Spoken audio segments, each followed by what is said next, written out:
particulièrement à cause du coronavirus, à cause de cette crise. C'est le secteur du tourisme. Bonjour Alexandre Vogue. Bonjour. Vous êtes le patron, le directeur général d'Alliance Autocar, une société de transport en bus et en autocar. Vous êtes une plateforme, vous êtes le Uber de l'autocar. Très concrètement, vous avez eu combien d'annulations depuis quelques jours de déplacements en autocar ? Alors là, c'est vraiment énorme les annulations. On est à plus de 35% d'annulations. C'est des centaines de milliers d'euros de réservations annulées. Donc l'impact, finalement, il est énorme sur notre activité. Ce qu'il faut bien comprendre, c'est que chaque décision a un impact sur l'économie réelle. C'est-à-dire, on met PSG Dortmund à huis clos, ce sont des cars qui ne sont pas pris par les supporters. C'est ça, PSG Dortmund à huis clos, c'est une centaine de cars qui sont finalement annulés entre les écoles, les entreprises, les clubs de sport, les clubs de supporters. Donc chaque décision, finalement, est très négative pour notre activité. Combien de temps est-ce que les sociétés d'autocars peuvent tenir ? Est-ce qu'il y a des sociétés qui sont fragiles ? Plus petites que d'autres ? Oui, nous, Alliance Autocar, donc on est la première plateforme de réservation. On travaille avec environ 1000 autocaristes et on le voit dès aujourd'hui. Il y a plein d'autocaristes qui sont près finalement de la faillite. Ils mettent en place du chômage partiel. C'est très compliqué parce que le tourisme occasionnel est en grande difficulté. Il reste les lignes régulières, mais même les écoles commencent à fermer, donc c'est compliqué. Vous parliez des mesures de chômage partiel. Ça, c'est facile à mettre en place ? Alors c'est compliqué. Après, il faut savoir que on rentre en plus dans la haute saison, donc c'est d'autant plus délicat pour nous finalement d'avoir cette difficulté. Après, heureusement, une start-up comme Alliance Autocar arrive à mettre en place des nouvelles stratégies avec de l'agilité pour faire repartir le secteur. Je vous donne un exemple.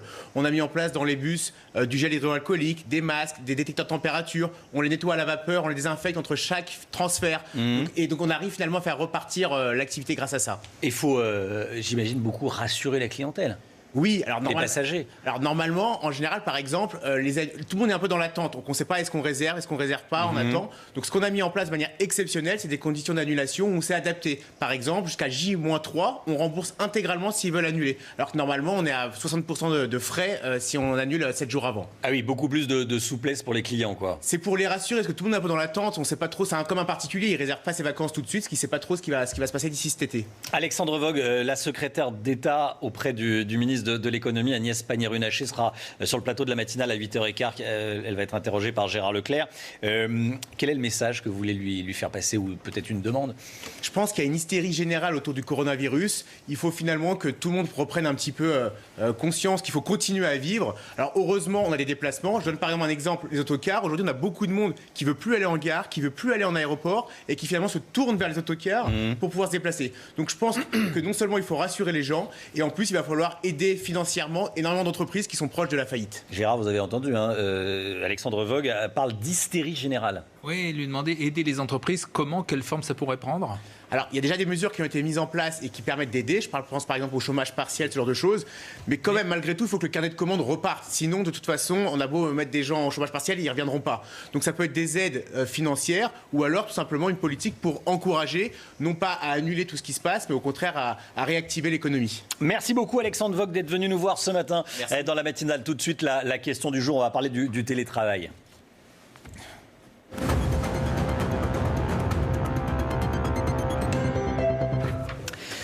La question du jour, quelles sont les règles du télétravail ? Ça concerne des milliers de personnes et même un ministre. On l'a vu avec Franck Riester, on va en parler évidemment dans le journal de 8h. Laurie Canac, déjà, est-ce qu'un employeur peut obliger un salarié à faire du télétravail ?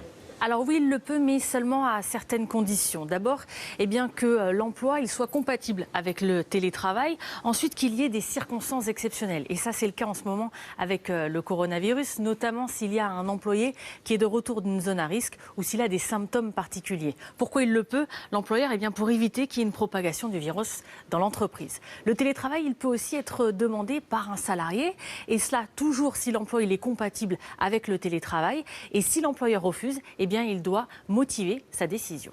Est-ce qu'il y a une organisation particulière liée au télétravail ? Oui, il y a une organisation particulière et puis il y a des accords qui doivent être signés entre les deux parties. Alors ça peut être le cas soit par un échange d'emails, soit par courrier recommandé ou alors en fonction des accords collectifs qui ont été signés au préalable. Ensuite, il faut mettre en place ce télétravail. Il faut que l'employeur puisse vérifier le temps de travail de son employé. Ça peut se faire avec des logiciels de pointage à distance. Il faut déterminer des horaires. Ça permet d'éviter éviter que le salarié il soit dérangé à toute heure, soit trop tôt le matin, soit trop tard le soir. Et puis il faut prévoir également des visioconférences afin de faire le point régulier sur la mise en place de ce télétravail. Il faut savoir également que tous les frais liés à la mise en place de ce télétravail, ils ne sont pas à la charge de l'employeur. C'est l'employé qui, chez lui, doit avoir tout le matériel nécessaire, donc un bon ordinateur, de bons téléphones portables et surtout une bonne connexion à Internet. Oui, une bonne connexion à Internet, effectivement, c'est important. En cas de télétravail, c'est aussi important. Est-ce qu'on garde le même salaire ?